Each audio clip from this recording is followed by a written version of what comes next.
இன்றைக்கி வந்து சிக்கன் செஞ்சுக்கிட்டு இருக்கிறேன். இந்த சிக்கன் வந்து சால்னா மாதிரி செஞ்சிட்ருக்கிறேன் தோசைக்கு. இது எண்ணெய் விட்டு பெரிய வெங்காயம், தக்காளி, இஞ்சி பூண்டு, பச்சை மிளகாய், மஞ்சத்தூள் எல்லாம் போட்டுட்டு கறியும் போட்டுட்டு இந்த மசாலாவை தான் போட்டேன். இது வந்து நாட்டுக்கோழி மசாலா. சரி இது போட்டு செஞ்சு பார்க்கலாம் அப்படின்னு சொல்லிவிட்டு இந்த சால்னாவுக்கு இது போட்டு செஞ்சு பார்க்கலாம் அப்படின்னு சொல்லிட்டு செஞ்சிட்ருக்கிறேன். மிளகா பொடியும் போட்டு நல்லா பெரட்டி இது பண்ணியாச்சு. கொஞ்சம் பெப்பர் தூள் கொஞ்சம் போட்டேன் எக்ஸ்ட்ராவாக. இது வெறும் கடல மாவு தான், வேறு இதுக்கு எதுவுமே தேங்காய் எதுவுமே அரைச்சி போடல, வெறும் கடல மாவு. தேவையான அளவுக்கு தண்ணி ஊற்றிட்டு இப்போ தேவையான அளவுக்கு ஊற்றியாச்சு. உப்பும் போட்டாச்சு. சரி கொஞ்சம் மல்லித்தலை போடலான்னு எடுத்து வச்சுருக்கிறேன். இதையும் பொடி பொடியாக கட் பண்ணி மல்லித்தலையும் போட்டாச்சு. இந்த பக்கம் தோசையும் ஊற்றியாச்சு.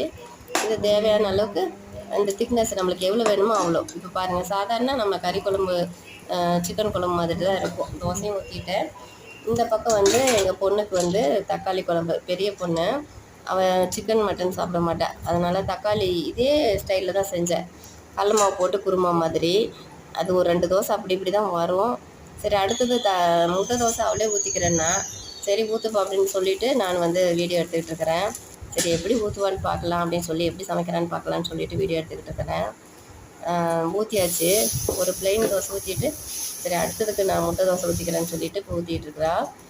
அதான் நல்லா தான் அழகாக தான் செய்கிறா பாருங்கள். முட்டை தோசையும் உடச்சி ஊற்றியாச்சு.